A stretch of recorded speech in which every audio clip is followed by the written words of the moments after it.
help of this intelligent, the data will be coming from this intelligent platform. So this is a generic architecture, or this is a generic things which is there in a BMS system. I have not come to the IoT yet. I am just discussing the building management system and how technology has actually barged into, how technology is leveraging all the building items, all the items which is within the building, which is all the items which is with the building and within the building.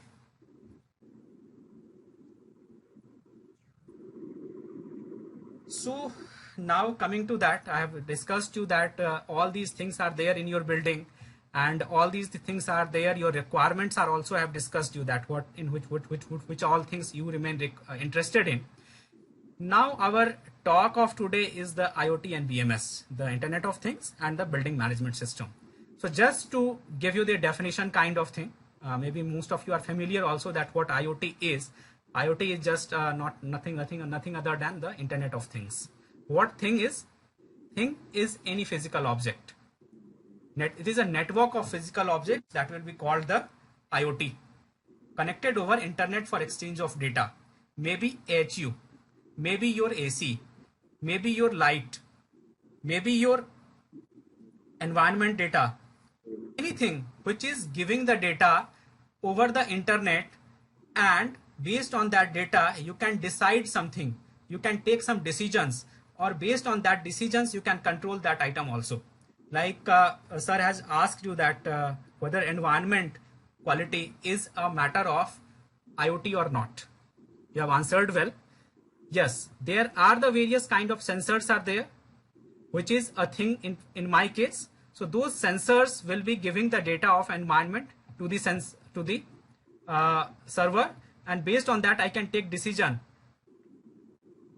Yes, mobile, there is a question that mobile is an IoT device or not. So mobile is also an IoT device, because nowadays it has not remained a dumb machine. It has actually converted into a very odd thing, which is actually controlling you. So that's why it is an IoT device. It can be controlled and it can give the data.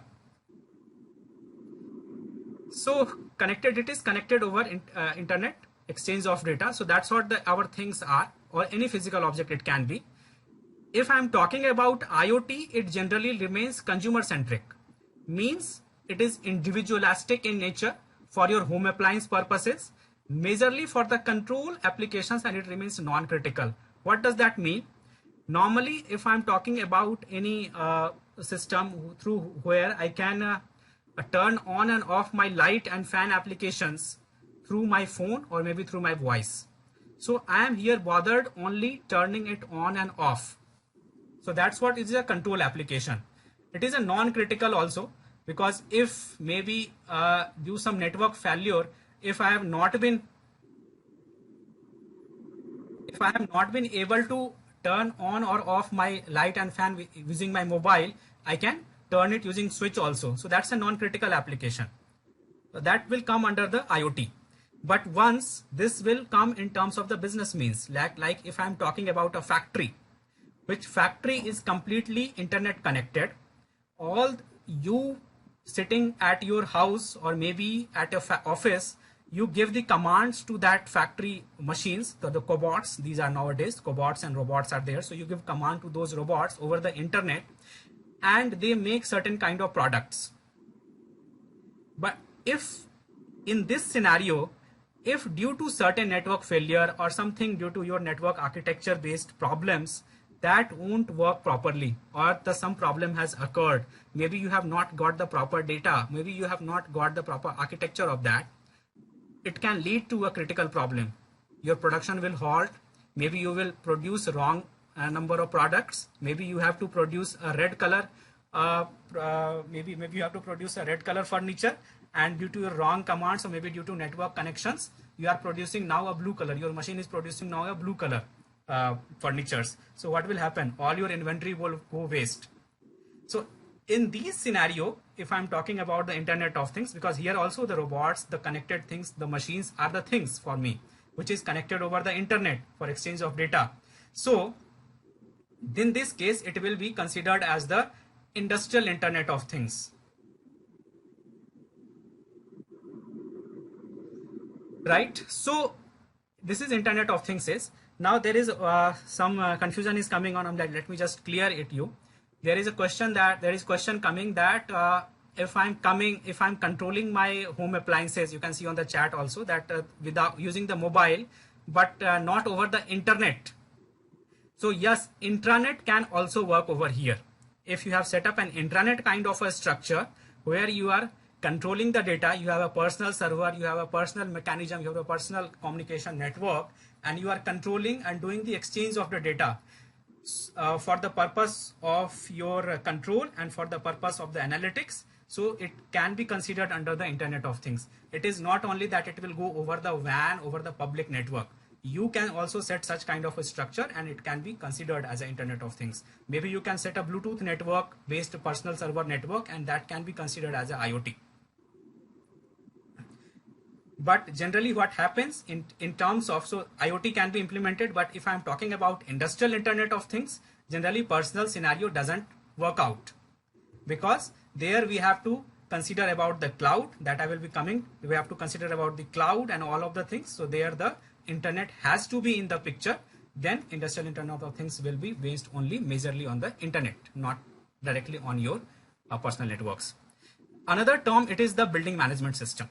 So we are toying this word building management system very frequently, but there are other names of this also. It can be a building automation system. Many of people can term it as building automation system. Many of people can term it as management and control system, BMCS, or BSCS people also call it, building automation control system also call it, or building control system. So there are different name of the same thing, and the main thing is the building management system.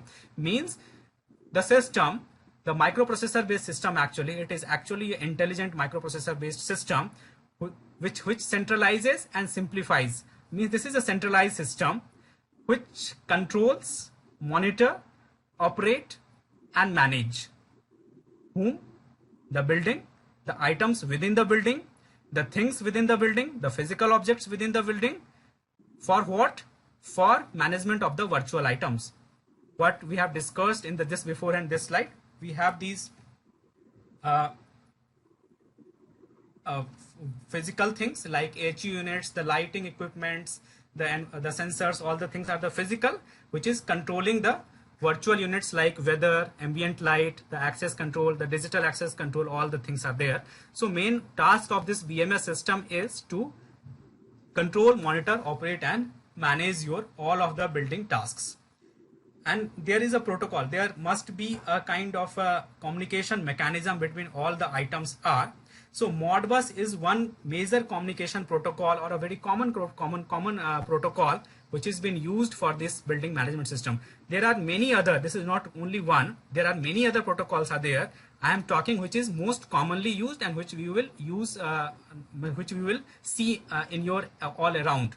So Modbus is the one protocol that we are talking here of the as the communication protocol. And what the targets we have to achieve with this help of this building management system? We have to achieve a target of a safe and comfortable working environment. First, that is actually the most required thing in terms of any living place where we are in. The second thing is energy saving and efficiency. If I have to see the lots of like 50 to 60% of energy in which is being consumed by these commercial buildings, and in that 50-60%, if we take that 50-60% as a 100 totality, 40 to 50% of that energy is being consumed by those HE units and the ventilation units, means HVAC systems. So if I have a certain mechanism, if I have some means through which I can leverage the use of technology, I can manage those units, we can save a lot of energy. And that's why our target of BMS remains always to save the energy. So this is a target to achieve. And third one is the reduce the resources, time and cost. That is actually not the target of the BMS. That is actually remains the target of your client. Am I right? So they always want to reduce the resources because resources are very limited. The time is very limited and money is very limited.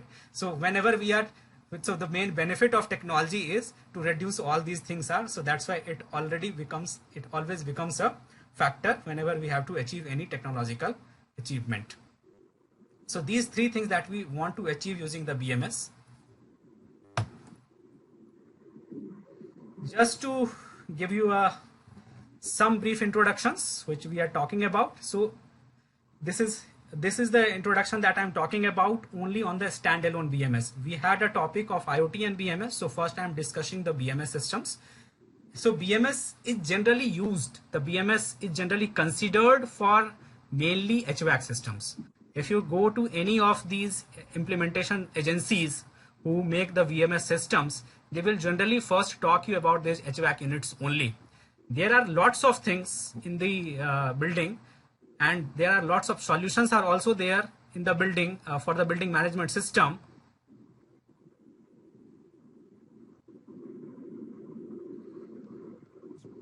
So there are lots of things are there in the building, but generally people consider it as a HVAC system only, working for the HVAC system only. So heating, ventilation, air conditioning system. They include devices like I have just discussed you. These HVAC units are like your air AHU units, the fans, the chillers, in the kitchen units. Thereafter the pumps are there. The frequency, the variable frequency devices are there, like different kind of drives and motors are there. Thereafter your environment quality monitorings are there, like CO2 level measurement, the humidity level measurement, the temperature level measurement, all the things are there. The fire hydrants, the fire systems are there. So BMS is generally considered for this kind of systems only, the standalone BMS that I'm talking about. If I talk about what are those components of the BMS are, so first one is the centralized workstation. So that workstation is actually a software. BMS is a system, so it will be a combination of a hardware and software. So hardwares are the units which is taking the data from our things, like different things I have talked about. These HVAC units are there, the sensors are there. So these are our units in terms in our case. So this hardware will be implemented on those units, and the workstation computer, there is a centralized computer system is there within the building, which is having a powerful BMS software. There are lots of companies who are giving the BMS softwares, like if I talk, Honeywell is there, one good software making. Siemens has a very nice software features for these central workstation computers for the BMS machines, BMS. So it is running with the BMS software, which manages and control all the activities of your hardware. Like if I have to turn on a HU unit at 8 o'clock in the morning and turn off it at 2 o'clock in the afternoon, so this event scheduling will be done by the BMS software, and this thing can be managed. This thing can be entered into the BMS, and it will work perfectly. Same thing will happen for the lights, that if corridor light, if I'm talking about reception area in a hotel, if I'm talking about the reception area doesn't remain occupied after 10 o'clock in the night maybe.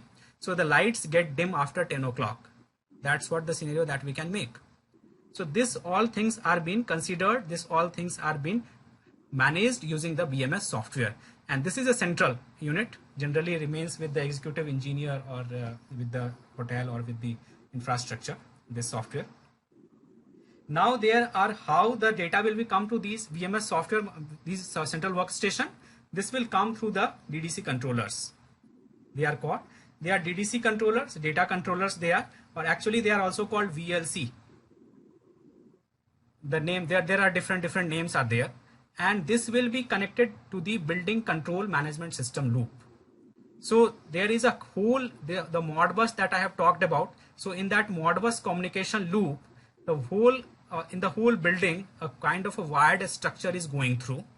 In that wired structure, all the DDC units are getting connected, and it can pass the data on the network, because it is not possible. Like I have a 4 HU units in a hotel. It is not possible for me to draw a separate communication line and take it to the downwards of the building, to the basement of the building, and connect it with workstation. I won't have a facility where I have hundreds of lights in a building, and I draw a separate wire from those lights and connect it to my workstation. This is not a physical, this is not a kind of a physical infrastructure that we can make, because already we have the electrical lines going throughout the building, and it already remains a very big havoc for management. It doesn't remain possible to draw another communication line from the each devices. So we have a single communication line going throughout the building, and that is been implemented over the Modbus, and these devices are connected. So these are the DDC controllers are been connected. So these are actually the microprocessor. Again, these are the microprocessor based units. Microcontrollers are there actually. It is fully programmable, means you can change the parameters and all the things of this based on your requirement, which is connected to those HVAC units, and can give the data to this centralized workstation computer. I am just to mention you, in one BCM loop, there are 65 VLC or DDC can be connected. So if your devices are more than that, you have to draw another line from the BCM to connect to the workstation. And our third component is the devices, like your sensors, the drives, the control units, the actuators, who all are there into our building. So this is the components of BMS is. What the features that we have using the BMS? First one, that features it can provide me is that it has a man-to-machine interface. Like you have the machines which is giving the data, and it is being implemented onto our software system. Now I have, there is a question from Valve. There are the valves are there to operate, like there are multiple machines, there are multiple liquid control machines are there, liquid vending machines are there, which need to be controlled automatically. Maybe your gases systems also we can consider over here, like your in kitchen there is automatic gas controls, gas monitoring systems are there, like whatever the LPG system if your kitchen is running, so it can automatically control the flow of the gas. So valve is the one hardware actually. Solenoid valves are generally there. Maybe you have seen in the water vending machines or all these places where you just when you go to the just wash basin and you just place your hand beneath the this tap, and the water automatically flows. So the valve is there which is controlling all the items over there. So we need to consider those valves also, whether it is a small or big in the buildings. So the features are there, the man-machine interface. First one feature that it gives for the operators, for the engineers to control all the items of the building.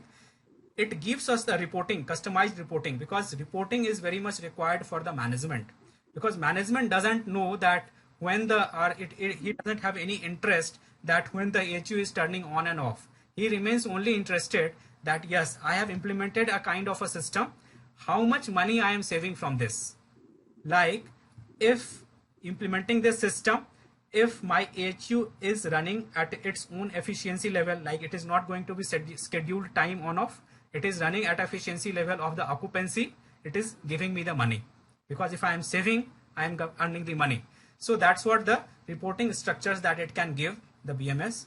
Security it can give you, like unauthorized access to your system or unauthorized access to your devices and data, like CCTV camera I am talking about. So you are having a CCTV feed coming in, which is getting stored on a server. Now, it is not, if you have implemented a complete BMS system, it is not possible for anyone to barge into that system and delete some clips in between, if there is certain case. So everything is being logged. So that's what the kind of a feature that BMS gives. The data representation, the data logging, each and every event is being logged, so that you can manage and you can get the idea that yes, this is the point where my system has gone into fault. So the data logging is there, all the cases of this. Thereafter, remote connectivity it should give me. Just I had talked that how it is possible for internet and intranet based systems. So yes, if we have a kind of a BMS system, so we can have those internet and intranet both. So remote access it gives. Thereafter, the alarm management, like I'm talking about any chiller. My chiller temperature has gone below a certain, I have set it at maybe minus 10 degrees centigrade, and it is over chilling, and now the temperature has gone below minus 12 degrees centigrade.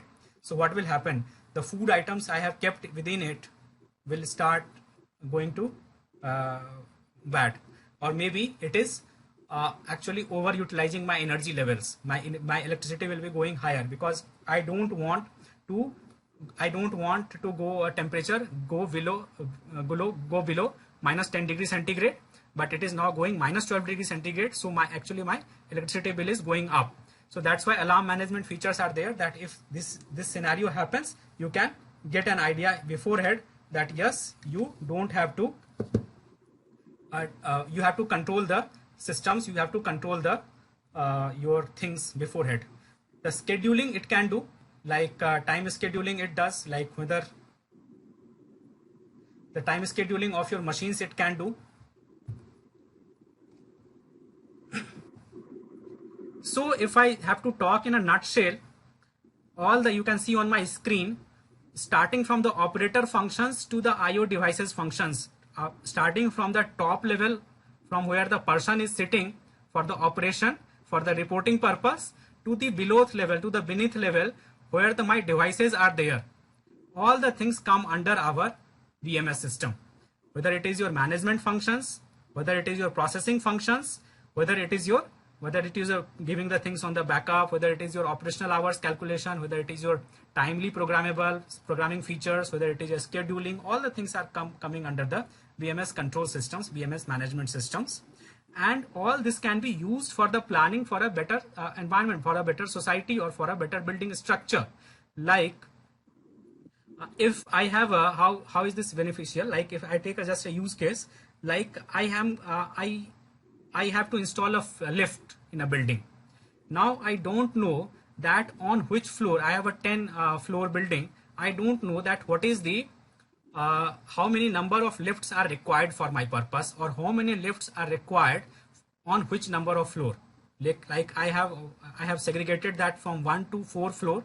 I will give 2 lifts. From 4th to 6th number of floor, I will give only 1 lift. From 6th to 10th level of floor, I will give 4 lifts. So this is just my estimation. But if I have a complete building management system implemented, if I have implemented some kind of sensors over there, which can sense and which can give me an idea that how much remain occupied my floors are, I can plan it better. Your architect can plan it better, that yes, if first 3 floors are more occupied, we will need more lifts on the first 3 floors. If last 2 floors are non-occupied or very less occupied, we don't require more than 1 lift on the top floor. So this is how the planning is done for the kind of installations, for the kind of architecting these with the help of these building management system. Just a little more brief that what the BMS gives us. So BMS gives us the facilities for energy management, for the facility management, or for the space management. These 3 are actually the building energy management is the utmost priority, because if you are making any building nowadays, there are the various building codes are there. You are much remain in touch with all of them. There are lots of Samhitas are there. Some days back I was also seeing that energy efficiency Samhitas are there, which Ministry of Power has decided for you. So the carbon emission norms that you need to consider, the heating norms that you need to consider. So all these things can be managed through these energy management systems. So we have these energy efficiency management system in the BMS. Facility management is very much required, because once the building is in the running state, there are the facilitators within the building, there are the assets within the building, and those assets are the various equipments. Their assets, so those assets needs to be managed. So facilities are managed through these facility management system of the BMS, and the space management system, that which place is more occupied, which place is less occupied, where more energy is getting consumed, where less light is coming. So all these things can be managed, and based on that you can plan your interior also of your building. So this thing can be given using this BMS. So it optimizes the energy, improves the efficiency, and it increases the revenue actually at the end of the day, because maybe I have planned something where light, where I planned all the events where more light is coming, more ambient light is coming in the daytime, and the places where less light is coming, I can plan the events in the night time there. So I can save the lighting here, that we plan the events not in the backyards, maybe onto the front spaces, or maybe onto the places where the more ambient light is coming. I can plan an event in the daytime over there. So space management can be a beneficial thing for this, and all this are being managed by controlling and the monitoring that you can see on the screen. There are the various devices that I have written over here, and just you can see it over here. I just done it. It needs not to name every time. So main purpose is to monitor and control these devices and monitor the systems. With the help of these monitoring of the systems, we have the data analytics generated. Based on these data analytics, we have the report statements and incident management, like if any problem has occurred, how we have solved it. Actually, it is best to be used that the problem should be solved within the least possible time of the system, because the system should not remain in a downtime. So that's how the incident management system works. And finally, the optimization, that how I can plan beforehand that my system has not gone into a failure, my system has not gone into a down state. So with the help of this optimization, we plan with the help of this. There is a cycle of this. So first there's a data monitoring is done. Thereafter the data maintenance is done, means you are continuously, this is actually a loop. So you are continuously monitoring the data of the system, of your things, and from the things the data is coming in, and you are actually maintaining those data. Maintaining those data means we are converting it into our own formats for our report generation. So we do the data maintenance kind of thing, and from there the data maintenance we generate the analytics. Like I have a HU unit data. So from the raw item, I am getting the data from the HU every 5 seconds or maybe every 10 seconds.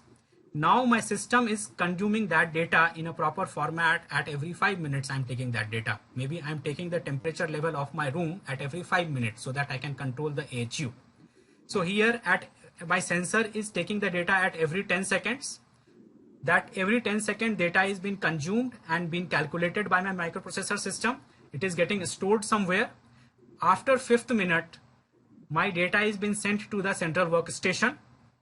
So here the data maintenance process has happened. You are getting the data at every 10 seconds, the raw data, and you are maintaining that data and give it into a format after 5 minutes to the central workstation, that you should now control the temperature level of the HU, or maybe you should control the speed of the motor so that the HU can run at its higher efficiency or its lower efficiency. Maybe it is getting heated, the room is getting heated, so you need to fasten the motor so that the HU can cool in a better way. So that's how we do the data maintenance, and from here the analytics and control happens. So we have got the data at every 5 minutes. Based on that, we are generating the analytics, that what is the efficiency of my HU is now. Over a time period, is my HU motor is going bad? So the analytics we are generating from here, because over a time period, its cooling capacity will also lessen. It will happen that on the diaphragms, the dust will come. So we need to kind of generate analytics that in how much time period the dust generally comes on the HU unit's diaphragm, so that I can clean it automatically. My HU unit will remain functional every time. And from here we control also, because here I have got the data at every 5th minute, so I can control the HU unit's functionality. So that's how the smart system works in case of the BMS.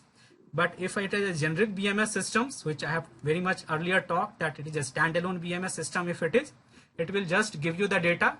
You can just take the report, and based on that you give to the engineer that yes, this HU unit has to be managed every 6 months. Maybe the dust on the diaphragm gets accumulated in every three months. So there is a schedule is been maintained that after every 3 months you have to clean the dust on the HU unit.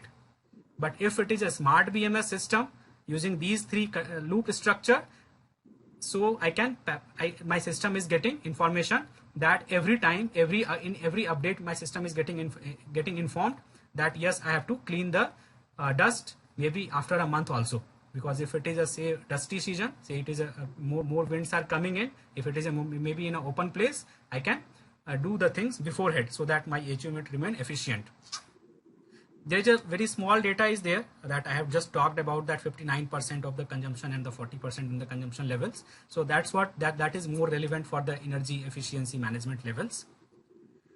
So how these